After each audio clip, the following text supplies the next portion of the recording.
Great to see everybody. We're excited to share our story with you today. Things change. This year we will have a new president. Companies grow and change all the time. You can't stop change. What you can do is make sure that you're really better prepared for it. And so today we'll tell you the story of how a complete mobile product redesign helped us understand and have some learnings about how you can really design for change when you think about data, how you can expect it, and how you can embrace it. So in this talk today, Shirshanka and I will go through the details of a big product change that we had last year at LinkedIn, and how some challenges along with that big product change led us to understand and define the requirements for technology and infrastructure that we needed to develop to enable us to really handle and embrace that change. And how with that technology we actually had to change some culture and some process along the way to really make sure that we can embrace that, and some lessons learned along the way. Our hope is that in sharing this with you today, for those of you that are about to take on a similar undertaking in your organizations, that you can learn from this and use some of the tools, technology, and learnings that we've had to improve your process. And for those of you that are starting from scratch and maybe in a new company or launching a new product, that you learn from this and actually not have any of those challenges to begin with. And so that's our hope to share with you today. So let's talk about the product change. It all started early 2015. LinkedIn decided to completely revamp our mobile experience. We wanted to take the mobile app that we had that looked like what you see on the left and completely redesign it. We had 400 million members using our products on it, and we really wanted to make sure that the experience was delightful and seamless, that people could find the value propositions that we had to offer, and this was a very useful and engaging experience in the day-to-day, and hopefully you're all using that today. But what might look like, okay, what's the big deal? It's an app redesign, you're launching a new app, maybe some UI changes. This was actually massive. We were changing a lot of things. We were changing the interaction models, we were changing the way that people could engage with their professional networks, the content that we were showing. And under the hood, we were completely doing away with the old technology that we had and starting with a brand new technology stack, a new presentation infrastructure layer. I mean, a lot was going on, a lot was changing, kind of on the upstream. But this is a data talk, so what does it have to do with data? What does this impact? So one important thing to know is that LinkedIn is a very, very data-driven company, and our products are really and truly data-driven. What that means is that every single change that we do is informed by data and driven by data, and every single change, as slight as it might be, that we roll out to our users, we A/B test, we measure, we monitor, we understand, and so we measure a lot of things in rolling out any changes. And so any changes to an app, or changes as massive as this, are going to have massive implications downstream. So let's take an example. So what do we mean by data? We actually track, what we call tracking data is actually that we instrument our apps to emit data that we log, and we use this to understand user behavior on the app and to use that to improve. So as an example, if a user views a page, or clicks on a button, or sends an invitation in this case, we emit a tracking event, in this case called invitation click event. And we can count up these events and understand what's happening with our app. So that's one event, okay. But we have over 1,000 different tracking events that are emitted, event types. We have double-digit terabyte daily data that we utilize and that our clients, our mobile apps, are actually emitting. Hundreds and hundreds of metrics that we measure and monitor, and many, many data products that are fueled by this. So that's kind of just what might be impacted. But to paint a fuller picture, let's take that tracking data and kind of go through the life cycle of this tracking data.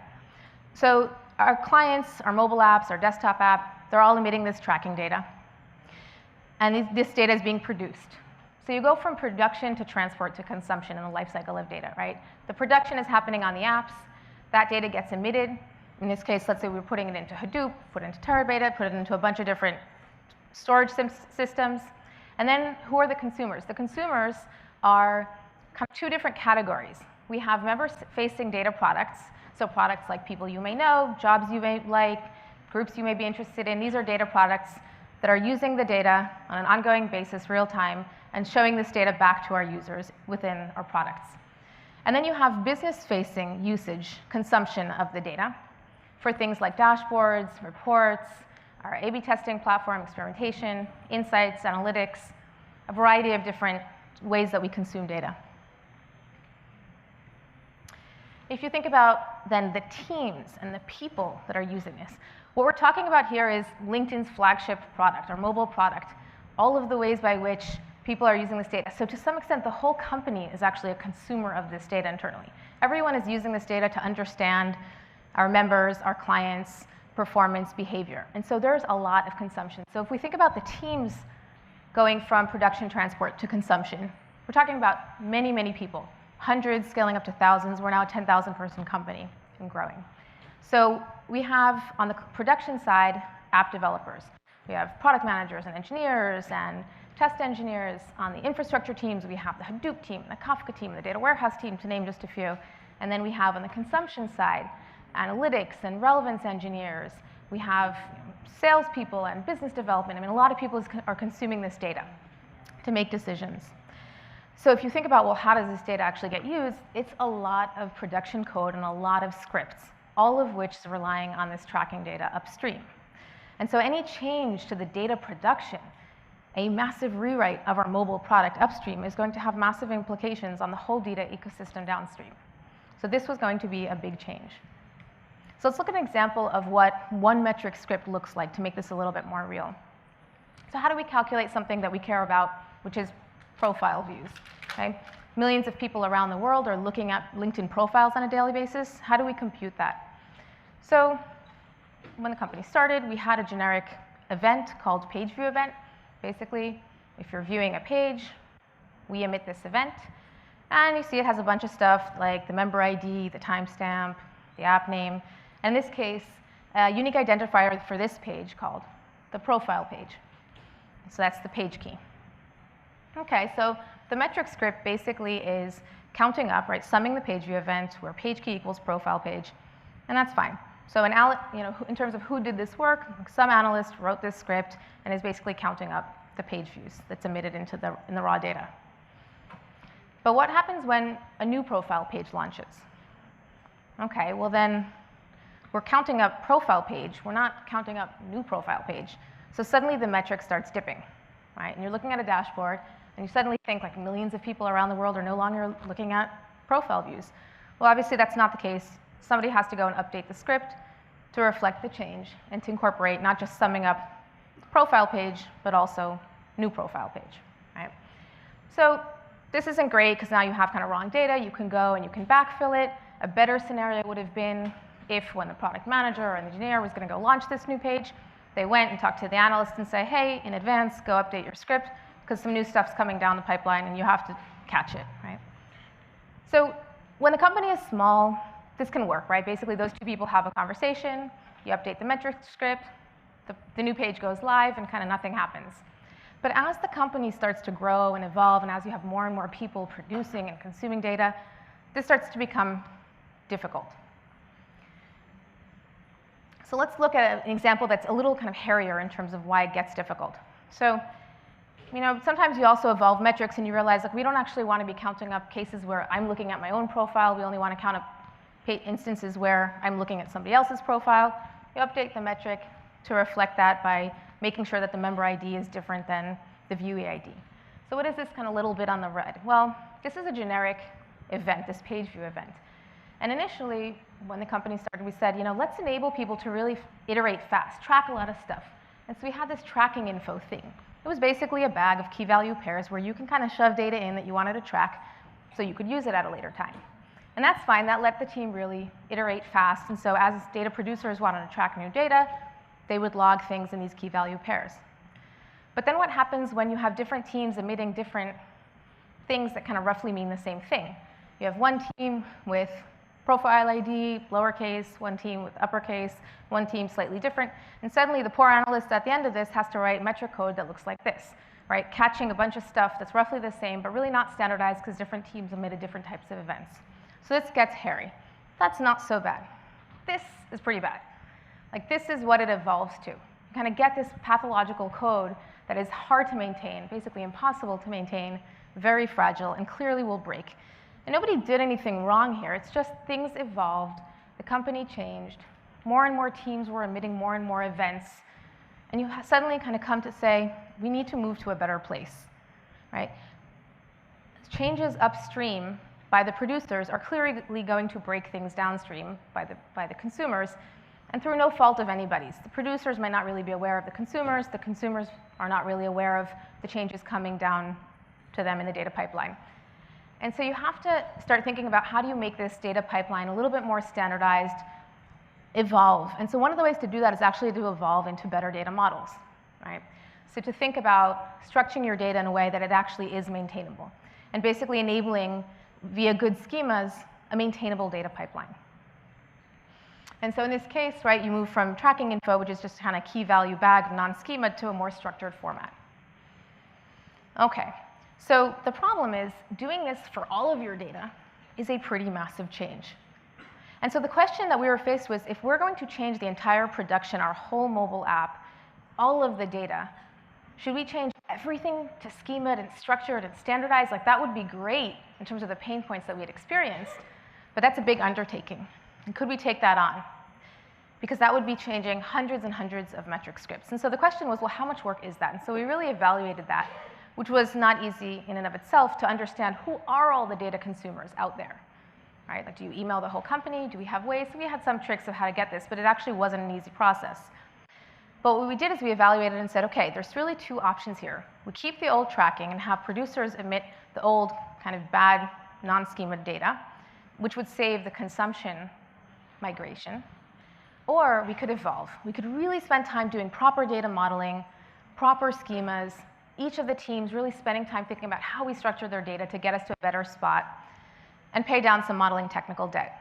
But would this be too costly? Could we take this on? And when it turned out was that we had 5,000 days as an estimate for the first option and 2,000 for the second. That's a lot of time spent. That's 2,000 people, full-time employees, right, spending 2,000 days on doing this work. So it's a big investment, but it's a no-brainer because it's a smaller investment, and what it leads to is analytics happiness. A more scalable, structured, organized way that would really propel us forward and lay foundations for a much better, richer data ecosystem. So one of the things that we realized is, okay, well, the task and the opportunity here is that we have to do this work. Like, we have to do option 1 or 2. We'd rather do option 2. It's also the no-brainer here. So we'll do this data modeling, and we'll rewrite all of the metrics to account for these changes that are coming. But could we also stop and think about, is there some way, some innovative way, some technology that can help us actually not have it be this painful next time? Could we actually make it that the cost would not be this high next time? Because you can imagine if that we're redoing our mobile app over the course of, a few months, a year, a big change like this might come in the future, right? And so could we do something to enable it to be better in the future and to handle evolution in a more principled way? And so we sat down and brainstormed and talked with our data infrastructure team and understood kind of what the requirements were, what the challenges are, talked about what are ways that we could solve this. And so could we leverage technology to solve this problem? And so Shirshanka now will talk about that. All right. Can you guys hear me? Hello? Hello? Hear me? OK, cool. So what Yael was talking about were really, in our opinion, first world data problems, right? I mean, we were dealing with just making sure data arrives on time and everything is OK. So by the time she came and talked to us, we were on kind of a journey for the past 3 years to kind of clean up a lot of the data infrastructure ecosystem itself.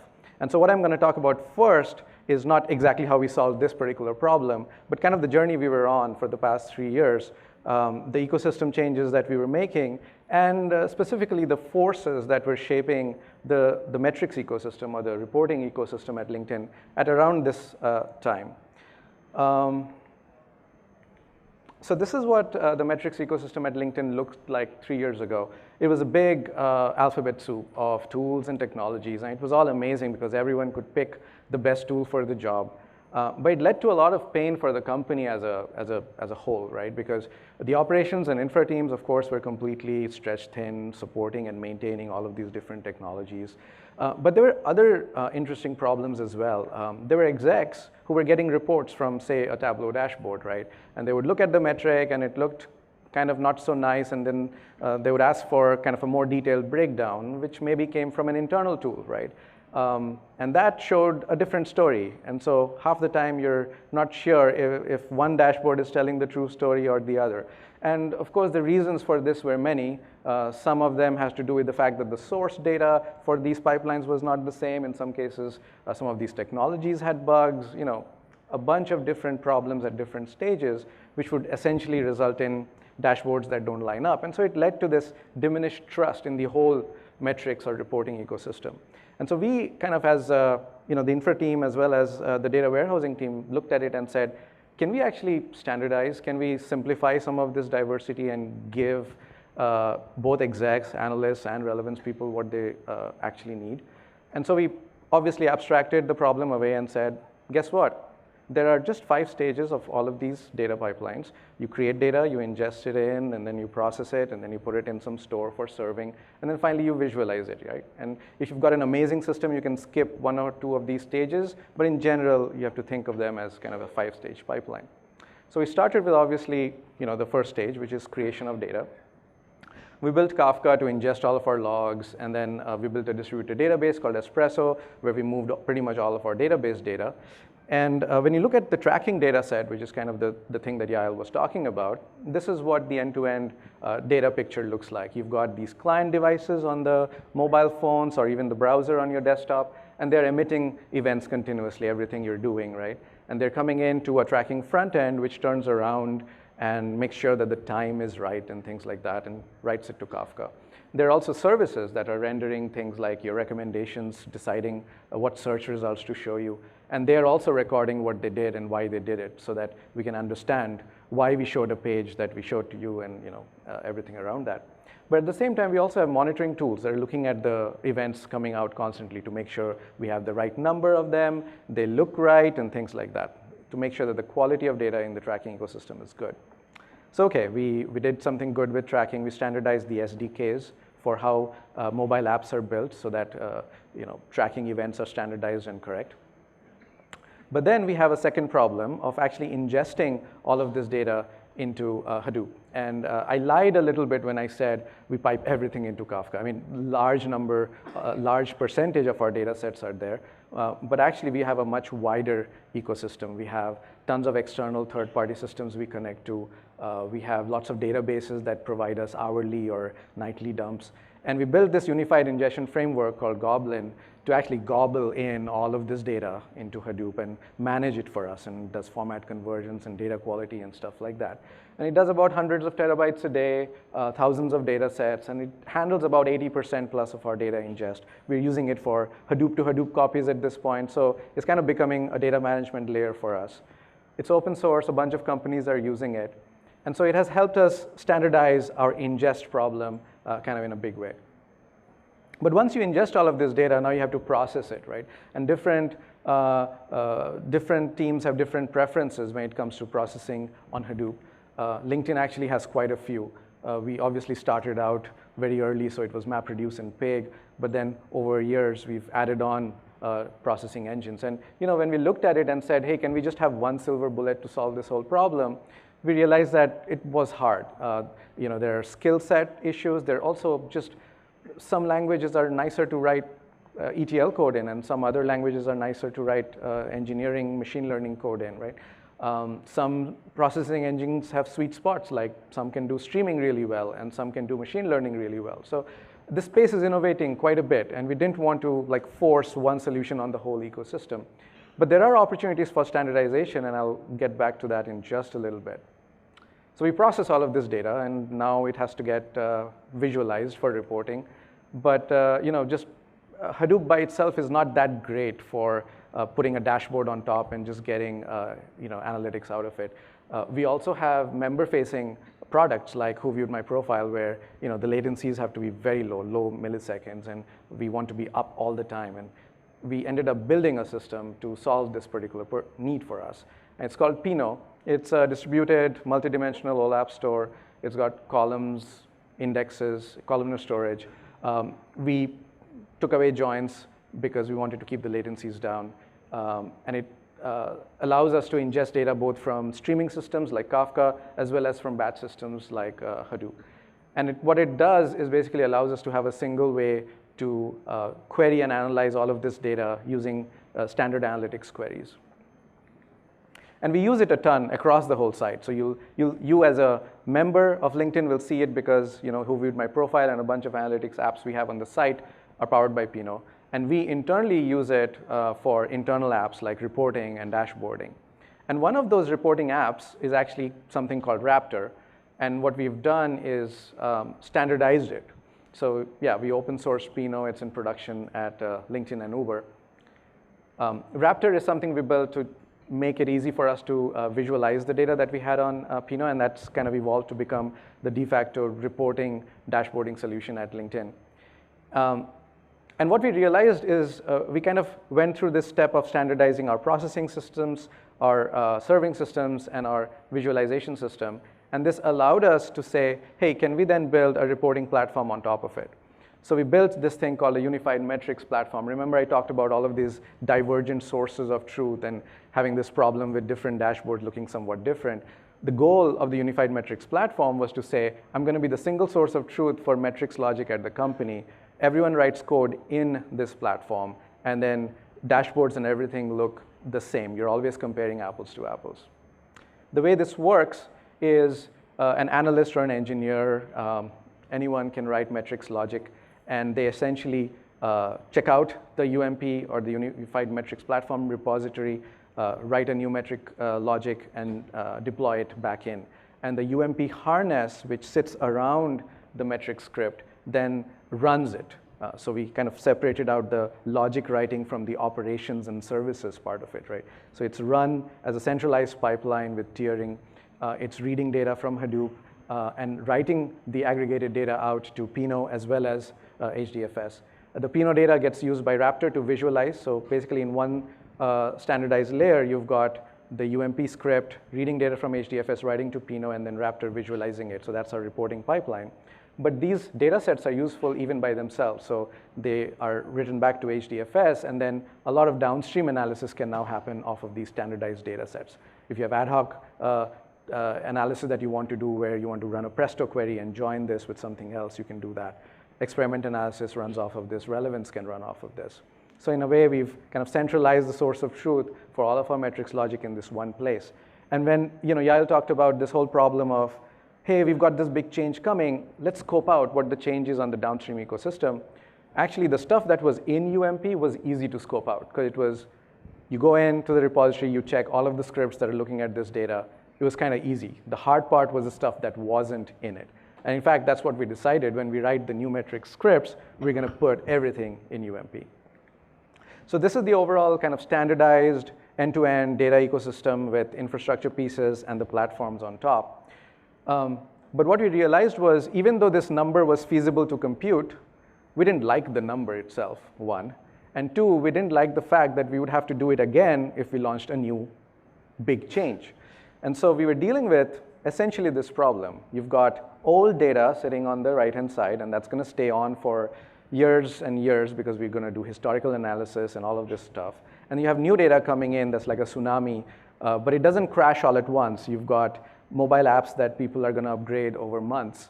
And so this new data has slightly different data models, and it's going to come in, and it'll be commingled with the old data as well. But we want scripts to kind of be able to deal with both in a nice way. So if you like logical diagrams, this is what it is. You've got producer, the old data coming into this generic page view event, and then you've got the new app emitting to a specific profile view event. And we were looking for a solution to that intermediate layer that would shield consumers from having to understand all of this complexity and kind of get a simple abstraction on all of this data, right? And if you went down a little bit deeper and looked at the scripts and looked at how they were loading up data, this is what they were doing, right? They were loading a specific path. They were specifying exactly the format that they expect the data to be in. And so this is what it looks like. It's like you've got your raw data, and you don't quite like it, but you have it. And then you've got all of these people just going in and accessing it directly, right? And that means you've got no flexibility. You can't change anything because any change you make is directly visible and affects everyone. And so what we did was said, well, in the services world, when you talk to people, our friends on the online teams, they're like, hey, this is easy. You have a domain model, you have a service that sits on top of it, and That's the API you manage and control, and everyone, the whole world interacts through that API. And we said, well, data engineers have gotten a raw deal because they never got to build a nice data API for their data. They were dealing with these folders and file formats. And so that's what we did. We said, we need to have microservices for data. And obviously, the database community has solved this years ago, and we're just catching up. Views, right? Views are awesome, except we haven't quite managed to make views work very well for Hadoop yet. Turned out we were actually working on a project that was somewhat in the same vein.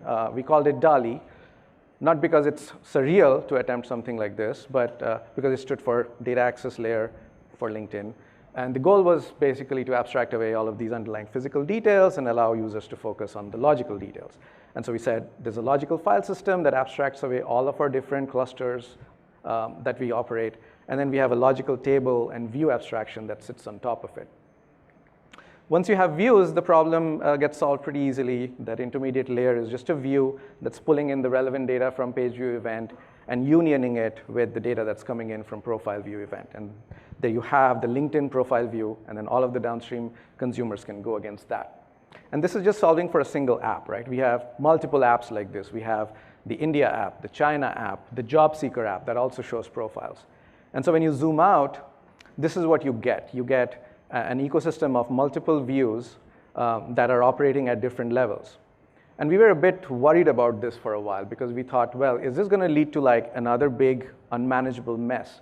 And we said, well, Conway's law is something that you use to argue for bad architecture. But in this case, you can actually use it for a good reason. You can say that since team boundaries and since teams must exist, work to have contracts defined on those boundaries. So in this case, you have the LinkedIn app team. There's a particular team that works on the flagship app. And let them control their producer view, if you will, the LinkedIn profile view. And then you have the job seeker app team, and they're producing job seeker app profile view events, and let them control their producer view. And then you give another consumer view tier to the consumer teams, the relevance analytics folks, and let them manage it. So you've got isolation happening between responsibility and logic. And so if I have a bug in the LinkedIn app tier where bad data got released, the LinkedIn app team is now responsible for going in and fixing it in their view. The consumers don't have to go fix it.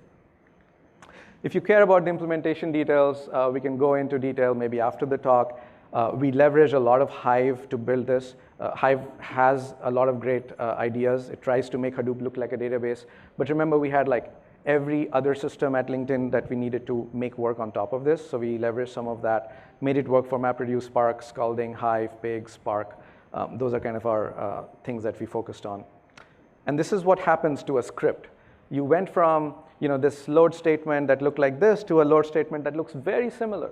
All you changed was the logical name from the physical path and the storage loader, right? And you get all of the benefits I just talked about. Along the way, we solved a few hard problems. We had to do versioning because it's one thing to say do views, and it's quite another thing to say do APIs, right? So you have to get versioning right. We did it for views and UDFs. The other thing we did was figured out how to do view deployment, because that's also not a well-understood practice. We took our software engineering methodologies and said, let's apply those to view development as well. So we just hijacked LinkedIn's code development tools. We used Git as our source of truth. We used Gradle as the build system, and Artifactory as our repository. And we just use code review tools, deployment, rollback. Everything is done using LinkedIn's tooling. And that saved us a ton of time, and it actually makes it easy because people have to learn one less thing. We executed through a combination of, obviously, all of this is somewhat hindsight, right? We were obviously nervous that, hey, are these best practices the right best practices? So when we built this up, we did it in kind of a closed beta model. We got the analysts, the producers, as well as the infra team. We actually had to get a surge team to kind of write all these views. So there's a ton of bootstrapping that happened, and then we ended up having best practices docs, and we have a governance body that helps with stuff moving forward. Feedback from analysts has been overwhelmingly positive. We did poll them just before this talk to make sure it was as positive as we thought it would be. We got a lot of nice feedback, like, hey, it's simpler to share. I don't have to copy paste code and send it over email with people. It affects nice insulation. When I have problems, I can only change it in the upstream view and not have to change all the scripts.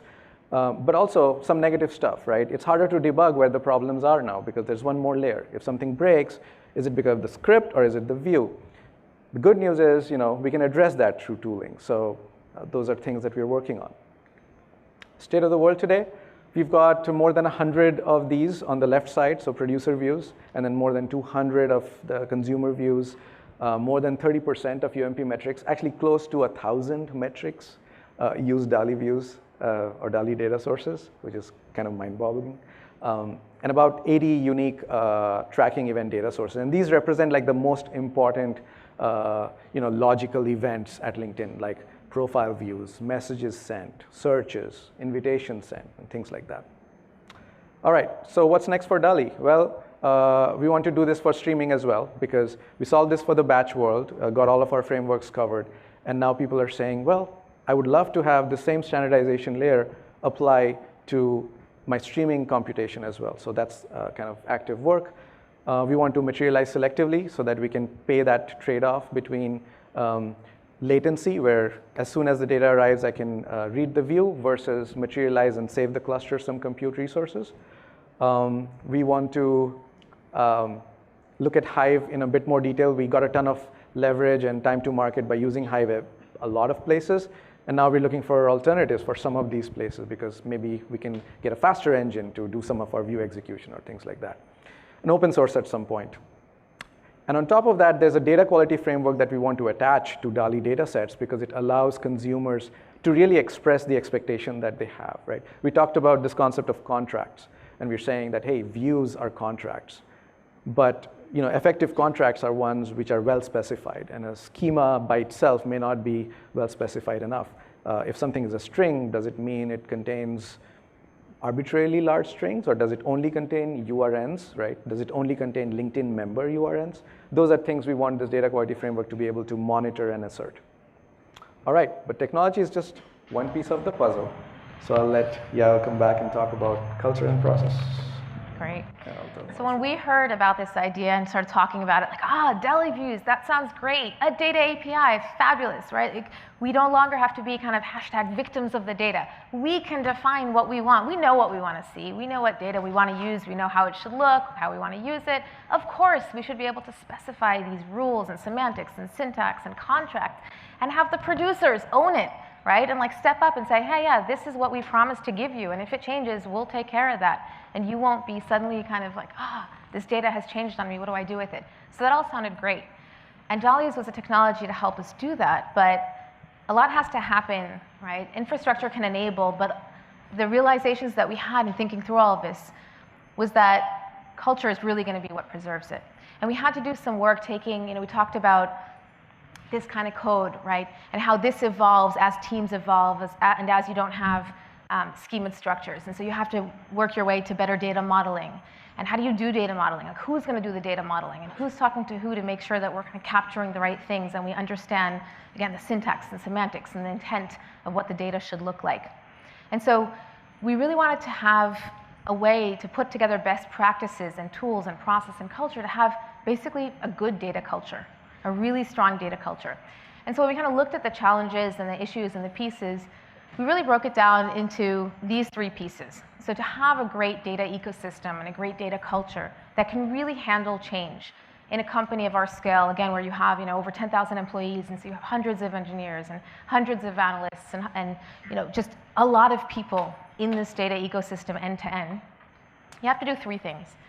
You have to standardize core data entities, you have to create maintainable contracts, and you have to ensure dialogue. And we'll go into each of these, and what this might sound like, like big company, a lot of process, this is kind of like, do we really need this? Maybe you don't in a small company, but as you start to evolve, these things don't slow you down. These things let you innovate and accelerate and make sure that you have a really good foundation to enable data products and data usage and innovation. And so let's go through each of these real quick. So the first one, standardized data core data entities. This really breaks down into, in our case, it was understanding that for client-side tracking, for understanding app behavior and usage, it really breaks down into standardizing the names and the types. So basically, you have a page, you have an action the user can take on the page, and you have an impression, an item. Like in people you may know, you have a list of items. Okay? And so we standardized on the names and the event types. We then said, let's make it really hard to screw up. Like anything that can be standardized should be standardized. So we created a library that was basically framework level tracking that all of the different product teams that make up this one app all use very simply. You specify a name, you specify the name of the button that the user clicks, and for free you get a lot of stuff like page flow analysis and other kinds of things that really you just get for free. And so that's standardized. Now for anything else, for anything custom, anything that the profile page might want, or the messaging team might want, or the job application page might need, anything like that, we give guidance to teams on how to create a new event, what to call it, when to break out a new event and when not to, when you need a dolly view, who should own that dolly view. So all of that. The second aspect is creating clear, maintainable contracts. And so clear means that they're specified, anybody can go access them, it's all written, there's nothing that's handed over through emails or verbal agreements between you and I about like what should this look like. You don't have a case where Android is doing one thing but iOS is doing some other thing. All of this is a contract, written, specified, clear. And so we created an app to enable this, an internal tool which is basically visual and specified representation of anything that has to do with the tracking. What is expected to be emitted from these clients, it's all written there. And the second type of contract, so that's the first contract. We have that contract written, and then we actually have monitoring on top of that contract, which is the number one there, to say, okay, if the clients are emitting this data, does that actually match what is clearly specified in this contract, in this internal app that has the tracking specifications written down? And if that doesn't match, then you can easily show the producers, look, the clients are emitting data that doesn't match what the tracking spec says, and that can be fixed. And the second contract is what Shirshanka talked about, the dolly view. And so we have this dolly view written, which really clarifies to the producers what the consumers are expecting, and that is a binding contract. But in addition to that, we have these data quality rules that can be written to add more meaning and clarification on exactly what's expected. And stay tuned for that. That's something that we're working on now. And the third piece is really, sounds fuzzy, but it's important, ensuring dialogue. What we realized that we actually have to help teams get to a standardized process where they know who to talk to.